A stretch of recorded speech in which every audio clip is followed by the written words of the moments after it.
புத்திரன், ஆதித்த கரிகாலன் மற்றும் குந்தவை விராட்டியின் சகோதரன், வந்தியத்தேவனின் சிநேகிதன், திருவாரூர் தியாகராஜ பெருமானை வழிபட்டு அபயகுலசேகரன் எனும் பெயர் பெற்றவர்.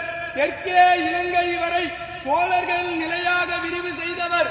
தெய்வீகமான சொல்லாற்றும் நீதிமானாக இருந்து அருள்மொழிவர்மன் சேர சோழ பாண்டிய நிலைகளை ஆட்சி செய்த மும்முடி சோழன், கலைஞர் கோட்டையை வென்ற கலைஞர சோழன், கோயில்களை கட்டிய திருக்கோயில் சோழன், மக்கள் நலன் நியாயம் காட்டிய மண்மணி சோழன், தஞ்சையை ஆண்ட தஞ்சை வல்லவன், சிவபக்தியில் சிறந்த சிவபாத சேகரன், திருமுறை கண்ட சோழன், மகா கலைஞன், மாநகர் அரசன், கடல் வீரன், சோழ வம்சத்தின் மிகச்சிறந்த ஆளுமை கொண்ட தெய்வீக அரசன், நம் பெரும்பாட்டன் பேரரசன் ராஜராஜ சோழன் வருகிறார் வருகிறார் வருகிறார்.